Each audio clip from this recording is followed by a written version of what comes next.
जुल्म और जौर। बिसत के चौथे साल जब पहली मर्तबा इस्लामी दावत मंजर आम पर आई तो मुशरिकीन ने इसे दबाने के लिए वो तमाम कार्रवाइयां अंजाम दें जिनका जिक्र पहले गुजर चुका है। ये कार्रवाइयां बतदरीज और मरहलावार अमल में लाई गईं। कई हफ्तों बल्कि महीनों तक मुशरिकीन इसी हद तक महदूद रहे और खिले आम जुल्म और ज्यादती का आगाज नहीं किया।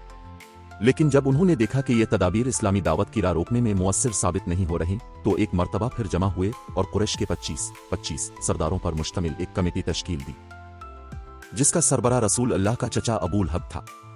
इस कमेटी ने बाहमी मशवरे और गौर व फिक्र के बाद रसूल अल्लाह और सहाब कराम के खिलाफ एक फैसला कुन करारदाद मंजूर की। यानी यह तय पाया कि इस्लाम की मुखालफत, पैगंबर इस्लाम को ईजा पहुंचाने और इस्लाम कबूल करने वालों को हर किस्म के जुल्म, तशद्दुद और जबर का निशाना बनाने में कोई कसर बाकी न रखी जाए। मुशरिकीन ने यह करारदाद मंजूर करने के बाद उसे अमली जामा पहनाने का पुख्ता इरादा कर लिया। मुसलमानों के खिलाफ, खुसूसन कमजोर मुसलमानों के लिए यह काम निस्बतन आसान था, लेकिन रसूल अल्लाह के मामले में शदीद दुश्वारियां दरपेश थीं।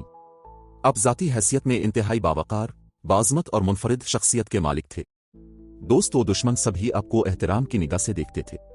अब जैसी अजीम शख्सियत का सामना इज्जत व तौकीर ही के साथ किया जा सकता था और अब के खिलाफ किसी घटिया या जलील हरकत की जुर्रत सिर्फ कोई निहायत पस्त और अहमक इंसान ही कर सकता था। इस जाती अजमत के अलावा आपको अबू तालिब की हिमायत और हिफाजत भी हासिल थी। अबू तालिब मक्का के उन चंद बासर अफराद में से थे जो अपनी जाती और इज्तिमाई हैसियत के एतबार से इतने मजबूत थे कि कोई शख्स उनके अहद को तोड़ने या उनके खानदान पर हाथ डालने की जुर्रत नहीं कर सकता था। इस सूरत हाल ने कुरैश को शदीद बेचैनी, परेशानी और कशमकश में मुब्तला कर रखा था। मगर सवाल यह था कि जो दावत उनकी मजहबी पेशवाई और दुनियावी सरदारी की जड़ काट देना चाहती थी, इस पर वो आखिर कब तक सब्र करते। बिलाखिर मुशरिकीन ने अबू लहब की क़ियादत में नबी और मुसलमानों पर जुल्म व जौर का बाकायदा आगाज कर दिया।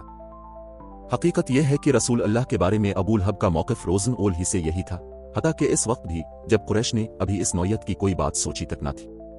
बनी हाशिम की मजलिस में उसका तर्ज़ अमल, फिर कुआं सफ़ा पर उसकी बदतमीजी, सबका जिक्र पिछले सफ़हात में आ चुका है।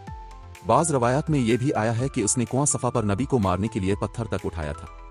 बिसत से पहले अबू लहब ने अपने दो बेटों उत्बा और अतबा की शादी नबी की दो साहबजादियों हजरत रका और हजरत अम कलसूम से कर रखी थी।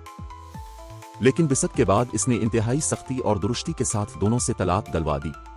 इसी तरह जब नबी के दूसरे साहिबजादे हजरत अब्दुल्ला का इंतकाल हुआ तो अबू लहब को इस कदर खुशी हुई कि वो दौड़ता हुआ अपने साथियों के पास पहुंचा और उन्हें ये खुशखबरी सुनाई कि मोहम्मद अब तक यानी नस्ल से कट गए हो गए।